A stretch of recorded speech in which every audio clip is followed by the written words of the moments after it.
Hello so guys यहाँ चाहिँ मेरो बुढीको आज बर्थडे हो। मैले चाहिँ बिर्सेको थिएँ उसको आज बर्थडे भनेर। यहाँ बुढीले केक काट्छ। आज मसँग रिसिरहेको छ, गिफ्ट पनि केही छैन, तर नि यो लाउँदा चाहिँ एकदम रानी जतिको।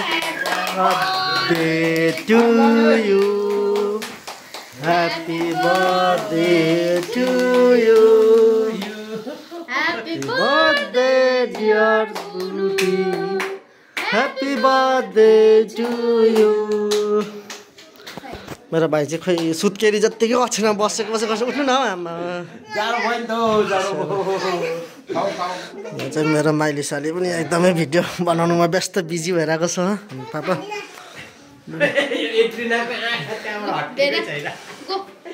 कसलाई दिने पहिला केक? अघि दिइसकेछ पापालाई।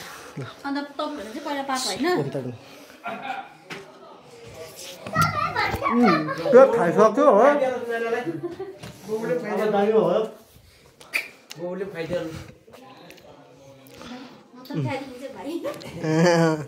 स्टेप स्टेप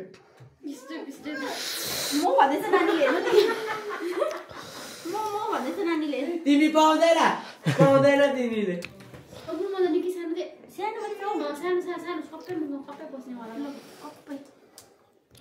हामी चाहिँ फ्यामिली मात्रै बसेर केक काटिदिएको बुढीको। त्यो पनि साली र हाम्रो मेरो सानो भाइले ल्याइदिनु भएको छ। यता मेरो सानो भाइ हुनुहुन्छ। के भन्नु चाहनुहुन्छ मेरो तपाईँको जेठी सासूलाई? भन्नुहोस् न।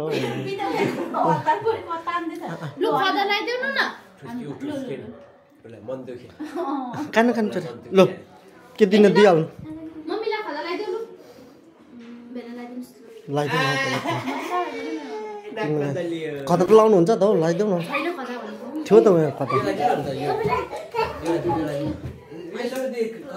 एकजनाले खदा लगाइदिनु, तपाईँले खदा लगाइदिनु न। बहिनीले त्यो दिन्छ, त्यो लगाइदिइहाल्नु। लाउने मात्रै बुढा, बुढाले खदा मात्रै लगाइदिन्छ।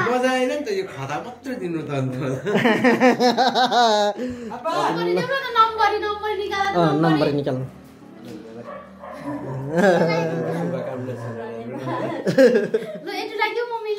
मम्मी लगाइदिनु।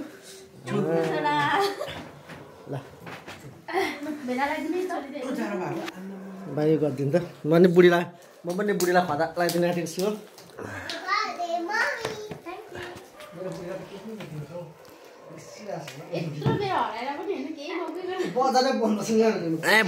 हामी चाहिँ अझ खुल्लाइदिए बजार बन्द हुनु र हेर्नु काजी।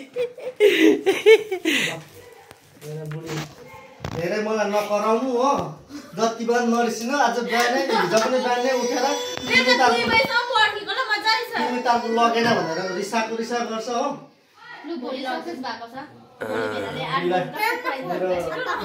खदा लाउनुमा एकदमै एक्साइटेड भइरहेको छ बुढाले। फर्स्ट टाइम खदा लगाइदिनु आँटेको।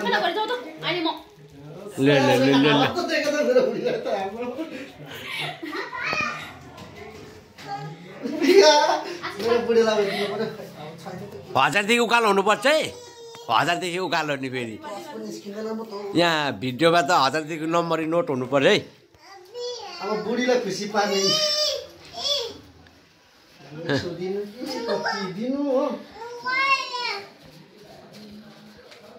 आयो आयो आयो, निकै पाए त निकै पाए त।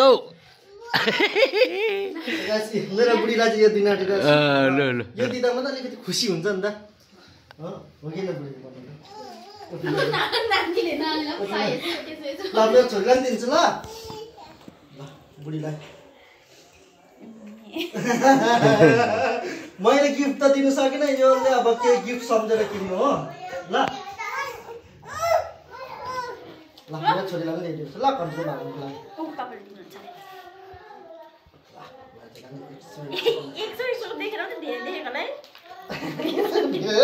धेरै देखेको होला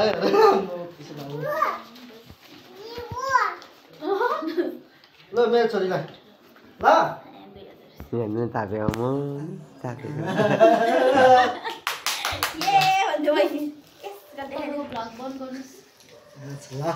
मेरो साली चाहिँ एकदमै हो। मेरो साली चाहिँ तर साँच्चीकै यसो हेर्दा चाहिँ के संसारकै परी जत्तिकै लाग्छ हौ। पुड्की माने पुड्की, राम्री माने राम्री। ल मेरो बहिनी दिँदैछ। मन गर्नु न, झन् देखाउने हो। खोलेर यहाँ चाहिँ अब 1 वर्षदेखिको 25 वर्षसम्मको लागि छ अनि चाहिँ एक वर्ष 2 वर्ष गरे अनबक्सिङ गरिहालौँ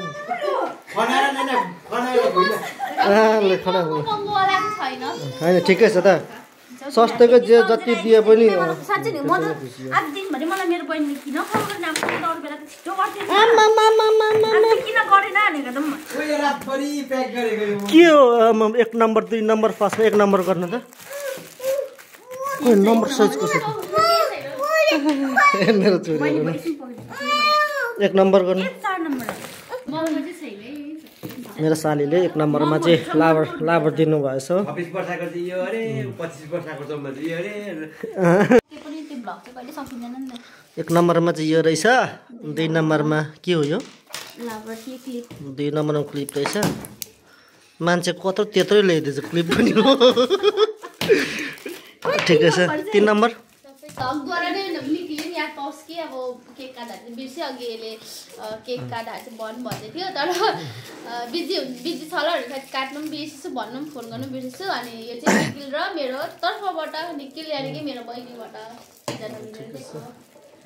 गिफ्ट चाहिँ त्यस्तो महँगोवाला चाहिँ छैन कमाउने छिन बाटो छैन नि त बहिनीले महँगोको छैन भन्दा चाहिँ तपाईँ के भन्न चाहनुहुन्छ दर्शक जान्न चाहन्छ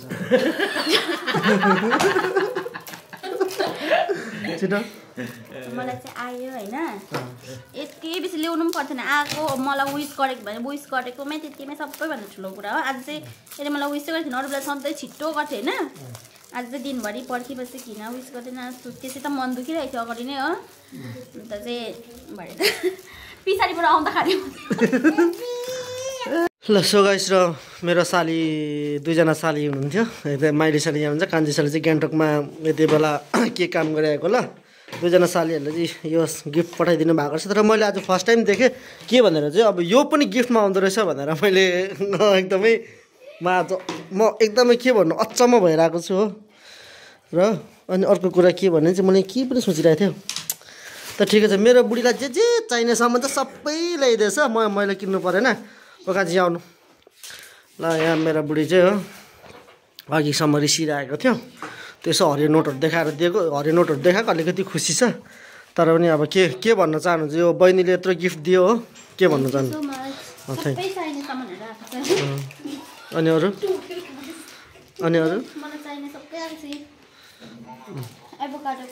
र अब लक्ष्मीलाई चाहिँ के भन्न चाहनुहुन्छ अब लक्ष्मी यहाँ उपस्थित हुनु भएन हो थ्याङ्क यू सो मच मेरो बहिनीलाई उठेर बोल्नु नि हौ के हो मेरो म त एउटा पत्रकार जस्तो पो त अहिले त ठिक छ तपाईँ के भन्नु चाहनुहुन्छ भन्नुहोस् न के एउटा वचन भने जस्तै भनिदिनुहोस् न अब हामीले सरप्राइज दिने प्लान गरेको थियौँ अनि सक्सेस भएको छ सरप्राइज चाहिँ अनि नभनिकन अनि रिसाएर बसेको थिएछ मन दुखाएको थिएछ भन्यो भने चाहिँ अब सरप्राइज हुँदैन नि त त्यही भएर चाहिँ नभनिकन बसेको अनि यहाँ हेर्नु नि मेरो नयाँ पर्समा कम्प्लिट भएको छ अनि गिफ्टहरू चाहिँ अब एकदम कम्ती प्राइसकोहरू थियो तर पनि अब मन पराइदियो त्यति नै है अन्त यता हाम्रो मेन यता हाम्रो भाइ हुनुहुन्छ भाइ चाहिँ के भन्न चाहनुहुन्छ तपाईँ के भन्न चाहनुहुन्छ ल ठिक छ त्यसो गिफ्ट